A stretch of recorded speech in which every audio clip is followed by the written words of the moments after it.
जय हिंद दोस्तों। आज हम आपके समक्ष एक बार फिजिक्स का एक नया वीडियो लेके आए हैं और वीडियो की हेडिंग का नाम है गति के समीकरणों का समाकलन विधि से निगमन। तो गति के समीकरण को हम इंटीग्रेशन मेथड से आज डेरिवेशन करेंगे। तो गति के पहले समीकरण का, दूसरे समीकरण का, तीसरे समीकरण का क्रम से समाकलन विधि से निगमन करने वाले हैं। समाकलन विधि से गति के समीकरणों का निगमन करेंगे। तो सबसे पहले हम आपको बता दें इस वीडियो की शुरुआत करने से पहले कि कुछ चीजें हैं जो कि निगमन में मदद करेंगी। तो आप उन चीजों को ध्यान से देख लीजिए, सुन लीजिए, तो सहयोग मिलेगा इससे। तो सबसे पहले हम आपको सामान्य सूत्र बताएंगे समाकलन का। तो चलिए बताते हैं। सबसे पहले आपको बताएं कि समाकलन का जो फार्मूला होता है वह क्या होता है। तो समाकलन, किसी भी राशि का अगर आपको समाकलन करना है तो सबसे पहले आपको ध्यान रखना पड़ेगा कि जैसे हमें x का समाकलन करना है तो इसके साथ वही अक्षर d के रूप में गुणा किया रहेगा। जैसे x का समाकलन करना है तो इसके साथ आप dx लिखेंगे। जैसे आपको t का समाकलन करना है इसके साथ आप dt लिखेंगे। ये dt केवल समाकलन करवाता है और किसका समाकलन करवाएगा? उसका जिसके साथ d लगा है। तो ये dt का समाकलन नहीं होगा, dt के कारण t का समाकलन होगा। जिस अक्षर के साथ स्मॉल d लगा रहेगा, स्मॉल d ये लगा रहेगा, उसी का समाकलन होगा। और इस d के साथ जो अक्षर आया रहता है उसका समाकलन नहीं होता। ये समाकलन करवाने में मदद करता है, लेकिन इसका आना बहुत जरूरी है। जैसे अगर आपको y का समाकलन करना है तो इसके साथ आपको dy लिखना पड़ेगा। अगर आपको x का समाकलन करना है तो इसके साथ आपको dx का गुणा करना पड़ेगा। अब मामला फंसता है ये कि अगर भाई dx लगा हुआ है तब इसका समाकलन कैसे होगा? इसके साथ आप अगर dx के साथ कुछ भी नहीं है तो ये अक्षर आप x लिखेंगे, इसके पावर 0 लिख देंगे। इसको आपको याद रहना चाहिए। अकेला d के साथ लगा हुआ कोई अक्षर है, जैसे पुनः समझ लीजिए dx लगा है, अब कह रहे हैं भाई इसका समाकलन करिए, तो ये समाकलन ये करवाता है, समाकलन इसका होता नहीं है। अब इसके साथ कौन सा अक्षर गुणा करेगा? x गुणा करेगा। अगर नहीं है इसके साथ कुछ गुणा करने वाला तो इसके पावर 0 लिख दीजिए। अब आप आसानी से dx के कारण x पावर 0 का समाकलन हो जाएगा। तो इसका सूत्र देख लीजिए आप क्या होता है समाकलन का। और एक बात और, समाकलन का संकेत इस तरीके से होता है, यह संकेत है समाकलन का, आप इस चिन्ह को भी याद रखेंगे। अब जैसे मैं एक सूत्र बता रहा हूं, फार्मूला बता रहा हूं समाकलन का, सामान्य फार्मूला। अगर x पावर n है इंटू dx है, अगर इसका समाकलन करना है तो देखिए समाकलन करना है तो सबसे पहले आप याद रखेंगे, इसको अपर लोअर करके लिखेंगे, अरे ये सिंबल लिखेंगे और इसके साथ आपको इसके पास में और इसके पास में नीचे यहाँ कुछ लिखना पड़ेगा। और क्या लिखना पड़ेगा? जिसके साथ d लगा है वही लिखना पड़ेगा। x यहां भी लिखेंगे, x यहां भी लिखेंगे। अब इसके साथ 2 लगाएंगे ऊपर और नीचे 1 लगाएंगे। इस प्रकार से अब आप आगे देखिए। अब इसका फार्मूला क्या होता है x पावर n का? तो इसका इंटीग्रेशन होगा, समाकलन होगा। समाकलन को लिमिट इंटीग्रेशन भी कहते हैं, निश्चित समाकलन के नाम से भी जाना जाता है। तो x पावर, देखिए इसका समाकलन कर रहे हैं x पावर n का, तो आप x पावर n लिख दीजिए और इस पर पावर आप एक अपने मन से ऐड कर दीजिए, अपान इसी पावर को आप उतार लीजिए n+1 को। उतारने के बाद आप बड़ा कोष्ठक लगा दीजिए और बड़ा कोष्ठक लिखने के बाद ये x2 और x1 सेम टू सेम रहेगा। इसके बाद इसको अब आप आगे बढ़ाएंगे कैसे? अगर n का मान हमें पता है और इसका मान भी पता है तो हम इसको आगे बढ़ा सकते हैं। जैसे मान लीजिए केवल हमें n का मान पता है, सपोज दैट n का मान n बराबर मान लीजिए 2 है, तो आप कैसे लिखेंगे इसको? आगे बढ़ाएंगे तो आप जहां जहां n है उसकी जगह 2 लिख दीजिए।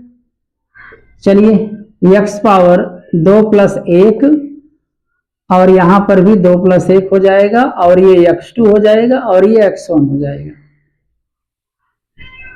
इसके बाद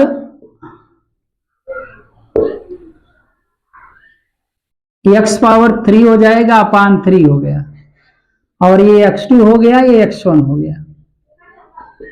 जो संख्या होती है उसको बाहर निकाल देते हैं। ये नीचे है तो नीचे रहेगा, ऊपर कुछ नहीं है तो 1 मान लीजिए। इस तरीके से 3 बाहर हो गया। अब x पावर 3 और इसको x2 लिखेंगे और ये x1। अब इसको आगे बढ़ा रहे हैं 1/3 सेम टू सेम। अब आपको करना क्या है? इन दोनों को अंदर करना है। तो इसके लिए क्या करना होगा? इस x की जगह आपको x2 लिखना पड़ेगा एक बार और माइनस लगा के पुनः इसी x की जगह आपको x1 लिखना पड़ेगा। जैसे देख लीजिए, लिख रहे हैं इस x की जगह आपको x2 लिखना पड़ेगा, x2 और पावर जैसे का तैसा रहेगा, माइनस अपने मन से लगाइए और इसी x की जगह आप x1 लिखेंगे और पावर 3 लगा देंगे। इस तरीके से ये अंदर हो गए और इतना x power n into D x में n का मान हमको पता है तो इतना इसका आंसर आएगा। अगर x2 और x1 का मान भी पता हो तो इसको और आगे बढ़ा सकते हैं, आप हल कर सकते हैं मान रख करके। चलिए मान थोड़ा बढ़ाते हैं आगे इसको। अगर x1 का मान लीजिए 1 है और x2 का मान 2 है, तो अब आप देख लीजिए कैसे हल किया जा रहा है। x2 की जगह आप 2 लिखेंगे, 2 के पावर 3 माइनस x1 की जगह आप 1 लिखेंगे, 1 के पावर 3 हो गया। 1/3 सेम टू सेम रहेगा और 2 पावर 3 का मतलब 2 का 3 बार, 2 दूनी 4 दूनी 8 लिखेंगे और 1 का 3 बार मल्टीप्लाई कराएंगे 1 ही आएगा और आप गुणा कर दीजिए, 8 में से 1 घटा दीजिए 7 आएगा, यानी 7/3 आ जाएगा। ये इसका पूरा का पूरा आंसर हो गया अगर हम मान रखते हुए आगे बढ़ें तो। वैसे ये सूत्र आप याद रखेंगे, इसी से आपका इंटीग्रेशन, इसी इंटीग्रेशन फार्मूले से, नॉर्मल फार्मूले से आप गति के तीनों समीकरणों का निगमन कर सकते हैं।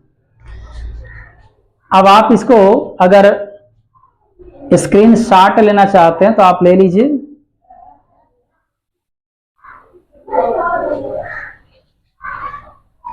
चलिए इसके बाद आज हम आपको गति के प्रथम समीकरण का निगमन करवा देते हैं। तो चलिए ध्यान से देखिएगा, गति के प्रथम समीकरण का निगमन करना है तो ये चीज आप याद रखेंगे। जैसे मान लीजिए कोई कण है पॉइंट ए से पॉइंट बी पर आता है, अगर ए पर है तो इसका वेग u है और बी पर है तो उसका वेग v हो जाता है। अगर यहाँ बिंदु पर है तो चूंकि आगे नहीं बढ़ा है तो इसीलिए समय की गणना यहाँ आप 0 से करेंगे और यहाँ से यहाँ तक आने में जो समय लगा इसको t2 मानेंगे और t2 मान लेते हैं t के बराबर है और यहाँ से यहाँ तक त्वरण इसका मान लीजिए स्मॉल a है। तो इतनी सारी चीजें आपको पिछले वीडियो मैंने बताया था। अब ये पता, ये देखिए यहाँ प्रारंभिक वेग u है, अंतिम वेग v है, शुरू में समय t1 बराबर 0, बाद का समय t2 बराबर t और यहां से यहां तक आने में त्वरण स्मॉल a पैदा हुआ है। अब देखिए आसानी से निगमन करेंगे। गति के प्रथम समीकरण का निगमन त्वरण के सूत्र से होता है। आपको ये पता होना चाहिए कि किसका निगमन किस फार्मूले से हो रहा है। तो त्वरण बराबर होता है वेग परिवर्तन बटे समयांतराल। आप यहां डेल्टा भी लगा सकते हैं, लेकिन इंटीग्रेशन और डिफरेंशिएशन के संदर्भ में आपको स्मॉल डी लिखना पड़ेगा। क्लास 9th और 10th में यहां पर डेल्टा लगता है, क्योंकि इंटीग्रेशन डिफरेंशिएशन मेथड से इसका डेरिवेशन नहीं होता है, लेकिन इंटर में यहाँ डेल्टा की जगह स्मॉल डी लिख दिया जाता है और फिर इसका समाकलन विधि से निगमन कर दिया जाता है। तो चलिए आगे बढ़ाते हैं। यहाँ अपान 1 करके क्रॉस मल्टीप्लाई कर दीजिए, इसका इसमें मल्टीप्लाई कर दीजिए, डीवी का 1 से गुणा कराएंगे, डीवी आएगा a इंटू डी टी आ गया। इस तरीके से आप कर लेंगे। अब यहां पर आप दोनों पक्षों का समाकलन कर देंगे। तो दोनों पक्षों का समाकलन देखिए कितने सिंपल मेथड से कर रहे हैं हम। दोनों पक्षों का लिमिट इंटीग्रेशन,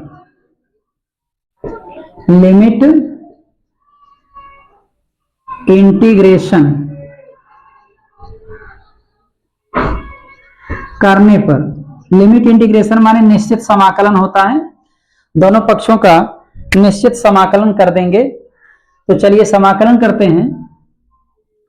समाकलन करने के लिए पहले आप इसको इसके सिंबल से बंद कर देंगे डीवी, और यहां पर भी आप a इंटू डी टी करेंगे और समाकलन का सिंबल यूज करेंगे। यहां आपको पता है कि जिसके साथ डी लगता है उसी को आपको यहां लिखना पड़ेगा।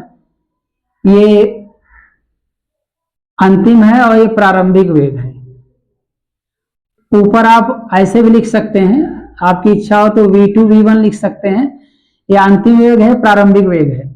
तो अंतिम वेग मैंने v माना है, प्रारंभिक वेग u माना है, तो हम आपको यहाँ पर v और u लिख दें, ज्यादा बेटर होगा। नहीं चलिए आपको असुविधा होगी इसलिए मैं यहाँ पर इसी अक्षर को लिख देता हूं, बाद में इसकी जगह रखेंगे। और यहाँ पे आपको T2 लिखना है, यहाँ पे T1 लिखना है। ये अंतिम वेग है, प्रारंभिक वेग है, इसकी जगह आपको v लिखना पड़ेगा और इसकी जगह आपको u लिखना पड़ेगा। तो एक बार हम इसको फिर लिखते हैं, यहाँ पर v और यहाँ पर u, इसको अपर इसको लोअर पढ़ेंगे।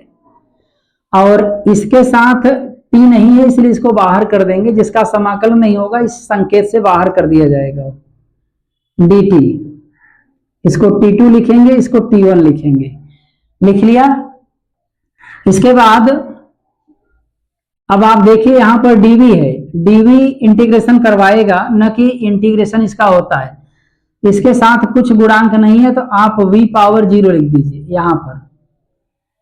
और यहाँ पर dt है, इसके साथ भी t नहीं है तो t पावर 0 लिख दीजिए, ना हो तो t पावर 0 लिख दीजिए। इस प्रकार से आप इंटीग्रेशन करेंगे। तो थोड़ा सा इसको हम नीचे से यहां मिटा देते हैं। अब आप क्या करेंगे, यहां पर फार्मूला लगाएंगे। मैंने बताया था इसका इंटीग्रेशन होगा तो कैसे लिखेंगे, v पावर 0 लिखिए और प्लस 1, और इसी पावर को आप 0 प्लस 1 पुनः उतार दीजिए नीचे, बड़ा कोष्ठक लगाइए आप, और अपर आप v लिखेंगे, लोअर आप u लिखेंगे, a इंटू, और यहां पर भी वही हाल है, इसका भी इंटीग्रेशन होगा 0 प्लस 1 अपान 0 प्लस 1, और यहां t लिखेंगे, यहां 0 लिख देंगे, क्योंकि t2 का मान t है और t1 का मान 0 है। इस तरीके से मैंने लिख दिया। अब आप समझ रहे हैं कि 0 प्लस 1 का मतलब 1 होता है। अब 1 जो है पावर लिखी नहीं जाती है, इसलिए v लिखेंगे, अपर v और लोअर u लिखेंगे। इस प्रकार से यहां पर भी t लिखेंगे, 0 प्लस 1 पावर नहीं लिखी जाती है, अपान 0 प्लस 1 कहीं नहीं लिखा जाता है, ये t हो गया, 0 हो गया। अब आप क्या करेंगे, इस v की जगह एक बार इसको लिखेंगे, इसकी जगह v लिखेंगे, माइनस इसी की जगह u लिख देंगे आप, और a आपका सेम टू सेम रहेगा। इस t की जगह आपको इसको t लिखना पड़ेगा, माइनस इस t की जगह 0 लिखेंगे आप। तो इस प्रकार से कितना आ गया। इसके बाद आप थोड़ा सा और देख लीजिए, आपका आया v माइनस u बराबर 0 का मतलब कुछ नहीं, a का गुणा कर दीजिए t से, at आ गया। v यहीं रखेंगे, u इधर आएगा, प्लस हो जाएगा, माइनस है तो प्लस हो जाएगा। इस प्रकार आपने देखा कि गति के प्रथम समीकरण का लिमिट इंटीग्रेशन के माध्यम से, निश्चित समाकलन के माध्यम से निगमन कैसे हुआ। अगर आप स्क्रीनशॉट लेना चाहते हैं तो ले लीजिए। इस प्रकार से उम्मीद करते हैं वीडियो आपको पसंद आया होगा। अगले वीडियो में आपके सम्मुख एक बार पुनः उपस्थित होकर के गति के शेष समीकरणों का निगमन कराएंगे।